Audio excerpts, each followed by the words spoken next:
A ver, vamos con esta pregunta. El investigador desea que la población de 1.200 individuos tengan la misma posibilidad de ser escogidos. Para ello, debe considerar las características de la población y el tamaño de la muestra, por lo que es diseñada de tal manera que los datos lleguen a ser generalizados a la población con una estimación precisa del error.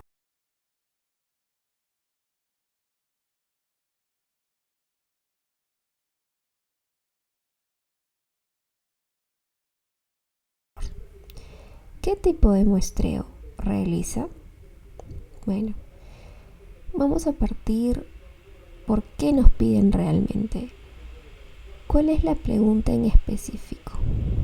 Y está acá, ¿no? ¿Qué tipo de muestreo se realiza? Cuando hablamos de muestreos, podemos ver que podemos aleatorizar o no aleatorizar un muestreo, dependiendo, ¿no? Si es posible hacerlo con la población que necesitamos o tal vez necesitamos hacerlo por conveniencia. Tal vez cuando no hay las posibilidades de poder tener a la población cerca o que hay algún tipo de dificultad o limitación que evite que podamos aleatorizar nuestra muestra, ¿no? Ahora, ¿qué más nos dice? El investigador desea que la población de 1.200 individuos tengan la misma posibilidad de ser escogidos. Para ello, debe considerar las características de la población y el tamaño de la muestra. Ya. Por lo que es diseñada de tal manera que los datos lleguen a ser generalizados a la población con una estimación precisa del error. A ver, en este caso, esta palabrita ya nos está dando mucha información, porque nos dice la misma posibilidad de ser escogidos. Es decir, que de nuestro universo, con nuestra población, nosotros tenemos que sacar una muestra. Ahora, esta muestra, bueno, se calcula en base, acá también nos dice que el error, pero el error mayormente es 5%, pero también está basada en tal vez casos anteriores, estudios anteriores que hayan podido demostrar que el error está también con ese porcentaje, ¿no? Eso va a variar dependiendo, pero mayormente es un 5%. Ahora, nosotros tenemos acá nuestra muestra, que habíamos dicho que podía ser aleatorizada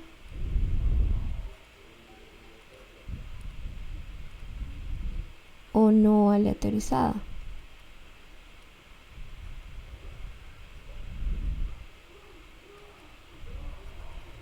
¿Ok?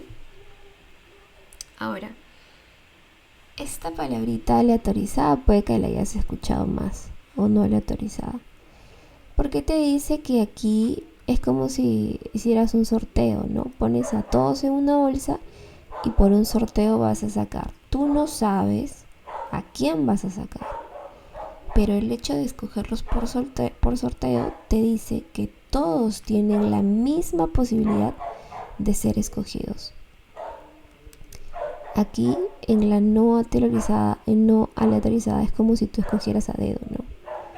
Bueno, ya no tengo cómo obtener mi muestra haciendo un sorteo porque no todos viven acá, no todos van a poder venir, etcétera, ¿no? Cualquier limitación fuerte que haya. Pero tengo a mi primo que cumple lo que yo necesito dentro de mi muestra, así que él me va a ayudar. O no sé, voy a mandarle mi encuesta a las personas que yo sé que me pueden responder y que están dentro de lo que necesito. Pero aquí ya no estás aleatorizando. Entonces aquí estás haciéndolo por conveniencia. Ahora, Estas palabritas de acá es lo mismo que decir aleatorizado o probabilístico, no aleatorizada o no probabilística. Entonces, si nosotros nos ponemos a ver, ¿no? Acá te dice misma posibilidad. Misma posibilidad. Acá van a tener la misma posibilidad. Acá sí. Acá no. Entonces vamos descartando. Esta no. B, te dice clásico. Clásico, no hay un término clásico dentro de un muestreo. Hay muestreos probabilísticos, hay no probabilístico, otro nombre es aleatorizado, no aleatorizado, pero clásico no hay. Así que dentro de muestreos, no. También descartado. Dirigido. Dirigido es como lo que habíamos dicho, ¿no? Algo así por conveniencia. En dirigido es también en no probabilístico, porque aquí tú vas a seleccionar también a la población que necesitas, con las características que necesitas, pero que no van a tener esta posibilidad de que de tu muestra saques algo completamente aleatorio. No es así. Aquí no hay una seguridad que haya igualdad, ¿no? Ese es el tema con los no aleatorizados, los que son dirigidos. No te asegura una igualdad, una fidelidad a lo que podrías sacar de tu universo. A ver, entonces ese tampoco sería. Y bueno, nos queda el probabilístico, ¿no?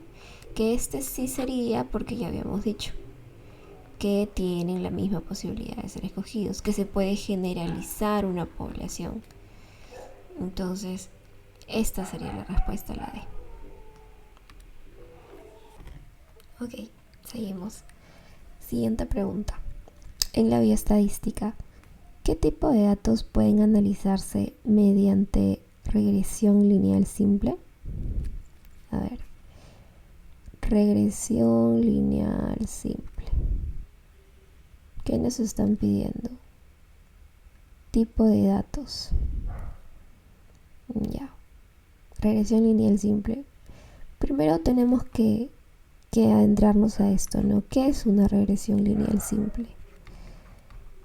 Una regresión lineal simple es una ecuación matemática prácticamente donde vamos a ver una asociación lineal donde una variable depende de la otra variable, ¿no? Entonces, si es una ecuación matemática, probablemente aquí nuestro tipo de variable pues sea numérica. Entonces, vámonos a qué tipo de opciones tenemos, ¿no? Cualitativas, bueno, ya. Cualitativos no, porque ya hemos visto que tienen que ser pues números, ¿no? Discontinuos. Discontinuos. Vamos a ver qué pasa aquí primero. Tenemos aquí una división, ¿no? En el tipo de variables. Pueden ser variables cualitativas.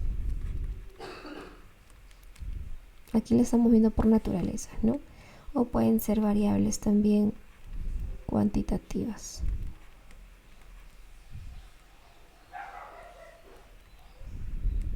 Ahora, dentro de las cualitativas podemos ver las que son nominales y las que son ordinales. Y dentro de las cuantitativas podemos ver a las discretas y a las continuas. Ahora, acá nos dicen continuos y acá nos dicen discontinuos. Acá vemos que hay discreto.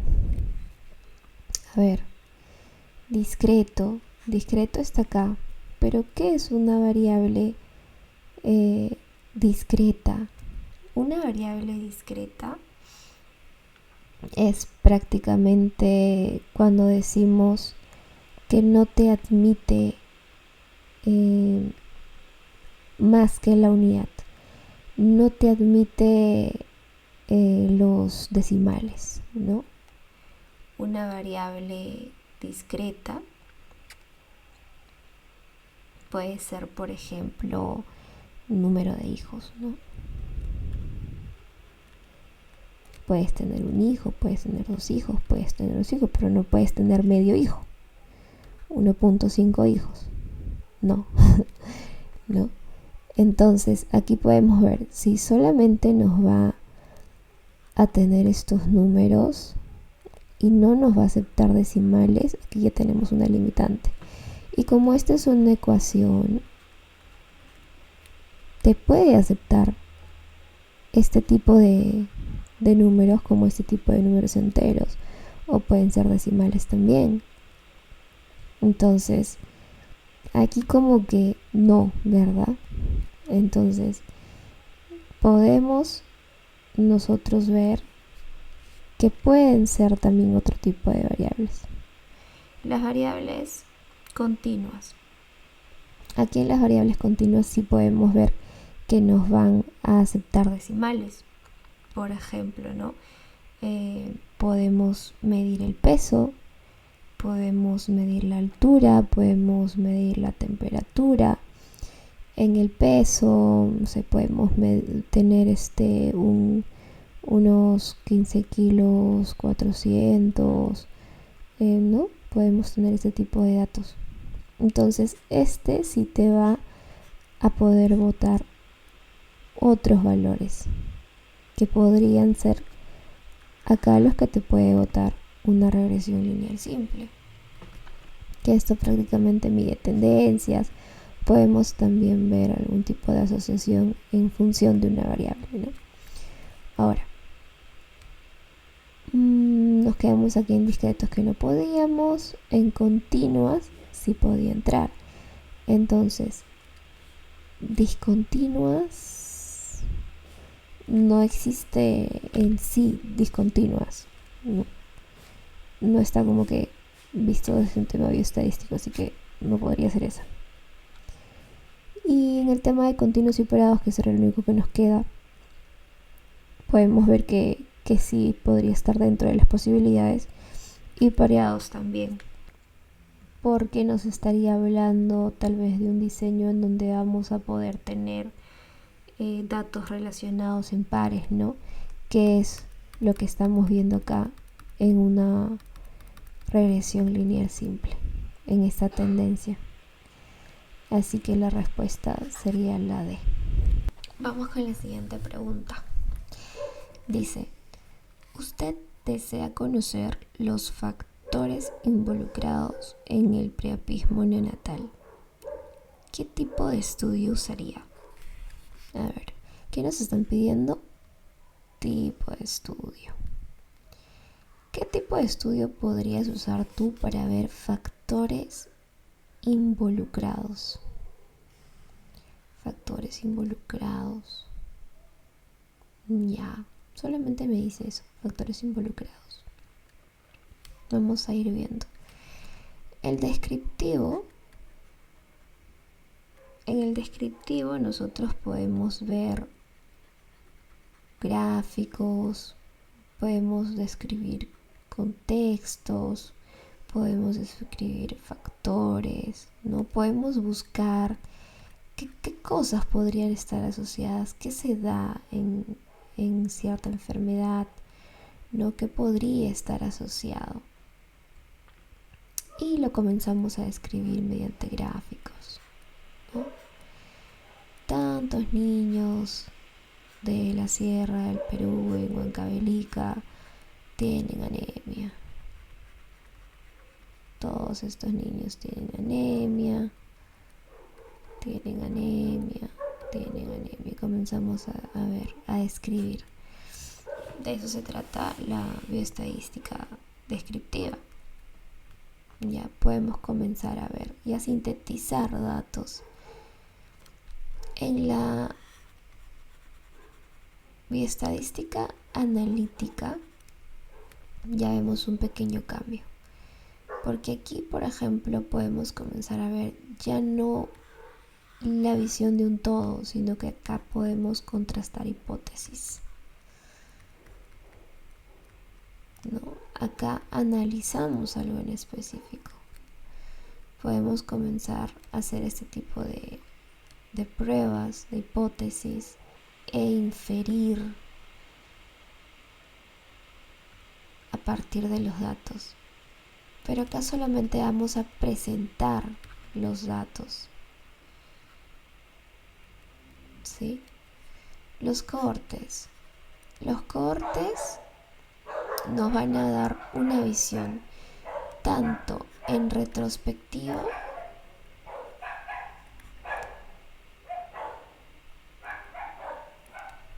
como también nos van a dar datos en perspectiva.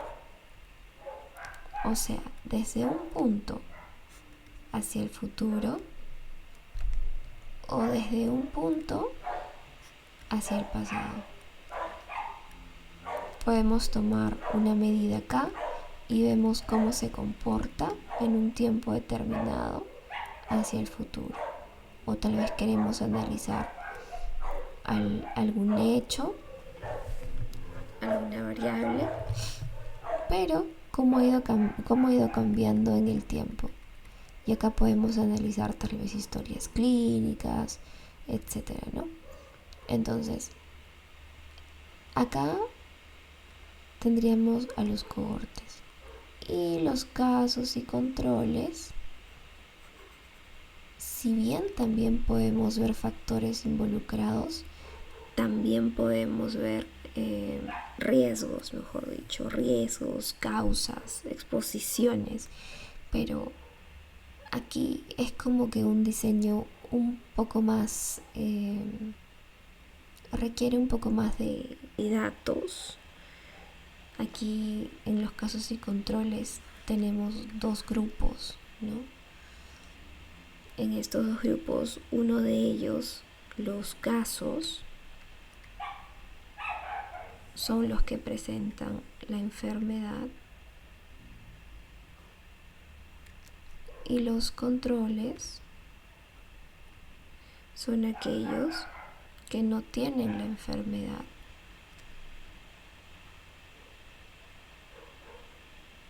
O que tal vez a este grupo también se le puede dar un tratamiento base, ¿no? Un tratamiento estándar. Y acá se hacen los cambios. Pero esto ya va más allá de lo que te están pidiendo acá. Entonces, solamente te pide, ¿usted desea conocer los factores involucrados? ¿No? ¿Qué tipo de estudio usarías? De todos estos, ¿cuál se acomoda más? ¿El analítico?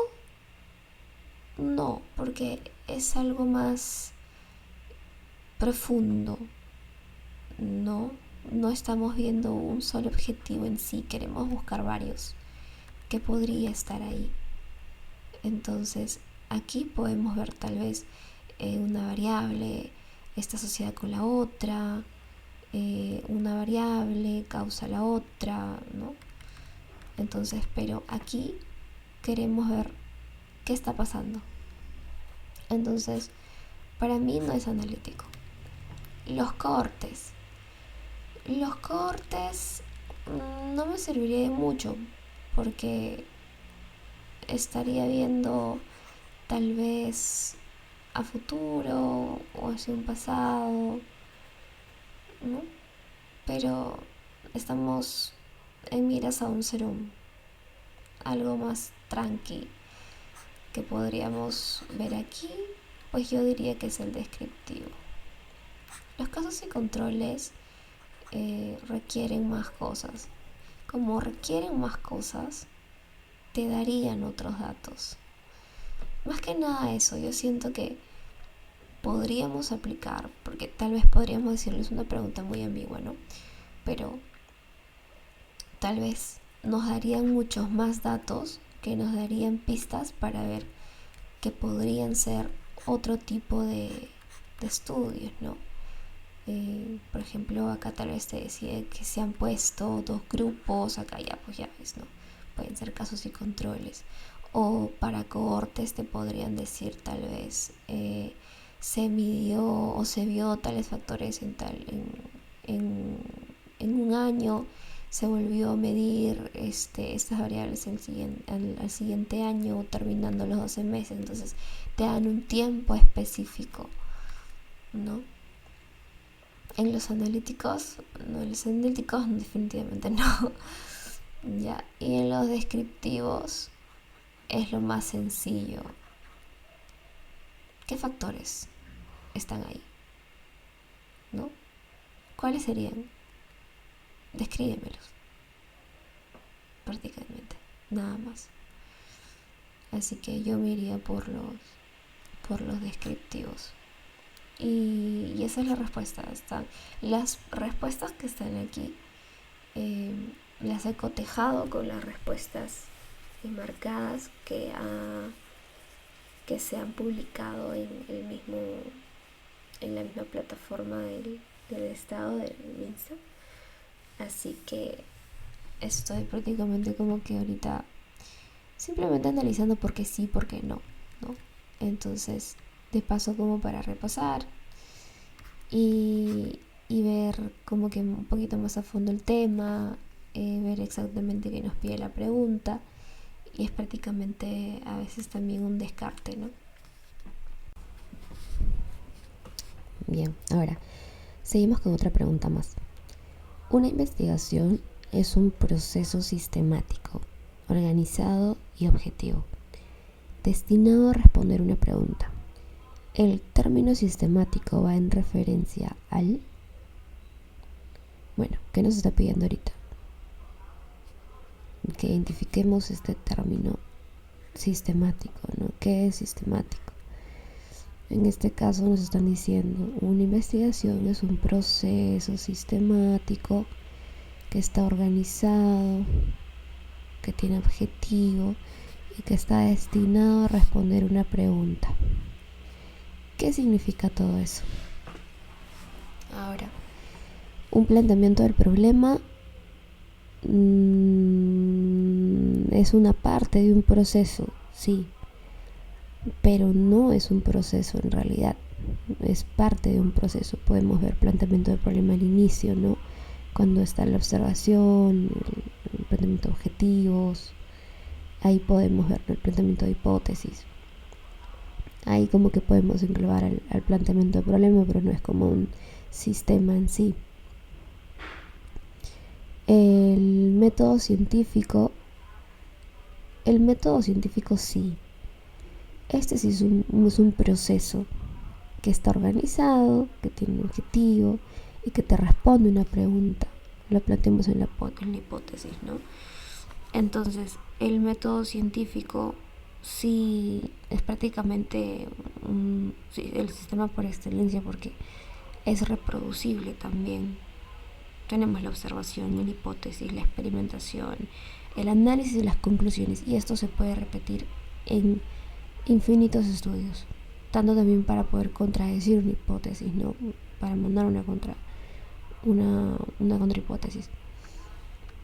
Ahora, el enfoque cualitativo y el enfoque cuantitativo no son más que enfoques. No, prácticamente aquí podemos describir cosas, describir factores, pero no sigue necesariamente una estructura rígida. Igual en el cuantitativo, tal vez podríamos decir que acá ya tenemos que un enfoque numérico o analizamos datos, pero no necesariamente tiene que seguir un sistema, ¿no? Entonces, aquí la respuesta sería la B, que es el método científico.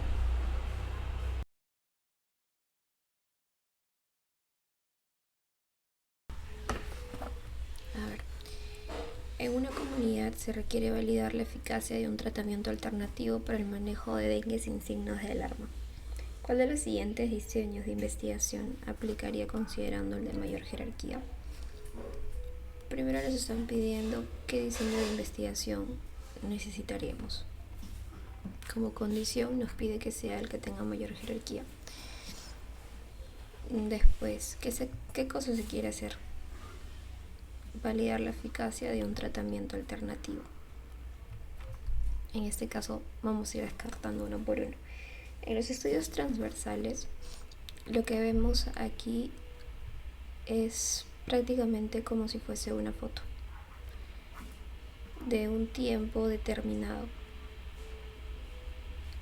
Sí, no necesariamente vamos a validar un tratamiento. Para validar un tratamiento, mayormente se tienen que tener dos grupos. A un grupo le das el tratamiento y al otro grupo lo tienes como un control.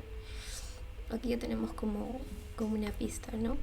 ¿Qué cosa podría estar más cerca de eso? Pues los ensayos clínicos. El caso clínico en sí no podría ser, porque el caso clínico solamente se analiza un caso y no podemos validar tratamientos o fármacos solamente por la experiencia de una sola persona. Es como que le haríamos caso a alguien que te dice, sí me funcionó tal cosa, pero le funciona a esa persona. No podemos extrapolarlo a una población en general. Y los estudios de cohorte. En el caso de los estudios de cohorte, aquí hay partes de un punto en específico. Puedes ver datos en retrospectiva o datos en prospectiva, pero aquí te toma un tiempo mayor y probablemente aquí te diga pues necesitamos otro tipo más de datos aquí para ver qué características se incluyen mejor acá, ¿no? Pero quién sabe, podría verse también algún tipo de causas aquí, como factores asociados, cosas así, ¿no? ¿Cuál de todos estos es el que tiene mayor jerarquía? Bueno, definitivamente no. El estudio transversal, el estudio cohorte, ¿quién está por encima de todos estos? Es el ensayo clínico aleatorizado. Este de acá es el que está por encima. Así que a veces tal vez aquí por descarte podemos marcar esta, ¿no? Que esa sería la respuesta correcta en realidad.